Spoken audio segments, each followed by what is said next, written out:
आंदोलनामध्ये जी विद्यार्थ्यांकडून एक शिवराळ भाषा वापरण्यात आली, मोदींनी एक व्हिडिओमध्ये काल असं म्हटलं आहे की या सगळ्या आंदोलन विद्यार्थ्यांना मी माफ करतो, पण जी भाषा माझ्याबद्दल वापरली, माझ्या आईबद्दल वापरली ही योग्य नव्हती. या सगळ्या विद्यार्थ्यांना मार्गदर्शन करणं आवश्यक आहे. पुढच्या वाटतं पहिली गोष्ट म्हणजे विद्यार्थ्यांवरती ही वेळ ज्यांनी आणली त्या मोदीजींनी आणि अमित शहानी विद्यार्थ्यांची आणि विद्यार्थ्यांच्या कुटुंबियांची माफी मागितली पाहिजे. याचं कारण ज्या पद्धतीने विद्यार्थ्यांना काठीला खिळे लावून मारण्यात आलं, त्यांच्यावरती छऱ्यांच्या बंदुकीने हल्ला केला गेला, अश्रुधूर सोडला गेला, एवढंच नाही तर अत्यंत वाईट पद्धतीने पुरुष पोलिसांकडनं त्यांचे कपडे फाडले गेले. ज्या पद्धतीने तो व्हिडिओ मी पाहिला, एक ती मुलगी पुढे जाते आणि तो पोलीस पाठवून तसं तो मला बोलायला सुद्धा लाज वाटते.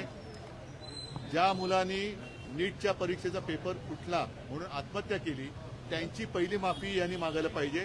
आणि या भाषेची सुरुवात, ही भाषा योग्य का अयोग्य हा मुद्दा आहेच, पण या भाषेची सुरुवात मुळामध्ये आपल्या देशात जे नमोरुग्ण आहेत, मी ज्यांना मनोरुग्ण तर ते आहेतच, पण नमोरुग्ण आहेत त्यांना देईन ह्याचा दोष.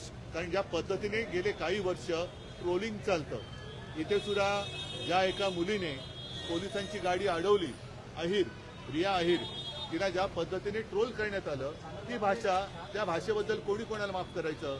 म्हणून मला असं वाटतं आपल्या देशात काय चाललेलं आहे याची नीट कल्पना माननीय पंतप्रधानांनी आपल्या, जर कोणी त्यांच्याकडे राहिलं असेल तर विश्वासू सहकाऱ्यांकडनं घेतली पाहिजे. माफ करण्याची नाही तर माफी मागण्याची गरज आहे. तरुणाई भरकटलेली आहे अशा पद्धतीचं, म्हणजे आधी यांना झुरळ म्हटलं, आता यांना भरकटलेलं म्हटलं. ही मुलं तुम्हाला माफ करतील का? ज्यांच्या मनावरती वळ उठलेत.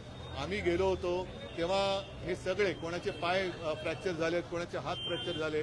एक तरुणी तर अक्षरशः उद्वेगाने सांगत होते तिचे कपडे फाडले गेले. म्हणजे काय म्हणजे आपण ऐकायला सुद्धा अंगावरती शहारे येत होते. तर त्या मुलांचे भोगले आणि त्यांची मागणी काय आहे की शिक्षण पद्धतीत सुधार.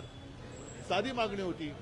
जे तुम्ही आत्ता करताय ते तुम्ही पहिल्या दिवशी त्यांच्याशी बोलून करू शकत होतात, पण तुम्हाला अतिरेक्यांशी बोलायला पाहिजे, पाकिस्तान्यांशी बोलायला काय वाटत नाही.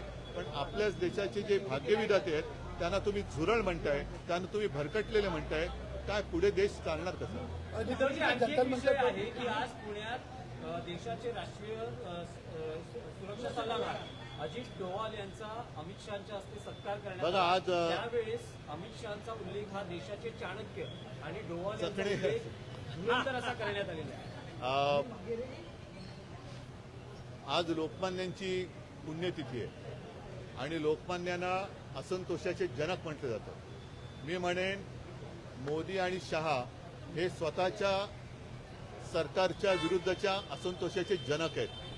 म्हणजे लोकमान्यांनी ब्रिटिशांच्या विरुद्ध असंतोष निर्माण केला होता, यांनी स्वतःविरुद्धच असंतोष निर्माण केलेला आहे. त्याच्यामुळे हे स्वतःच्याच असंतोषाचे जनक आहेत.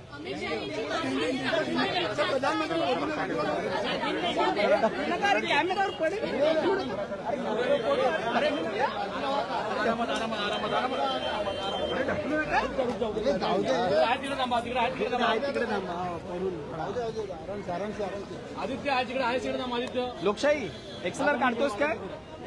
लोकशाही एक्सेलर काढ. लोकशाही एक्सेलर काढ. लोकशाही एक्सेलर काढ. लोकशाही एक्सेलर काढ. लोकशाही चला कोणाचं आहे हे? घड्याळ कोणाचं पडलं बघा रे.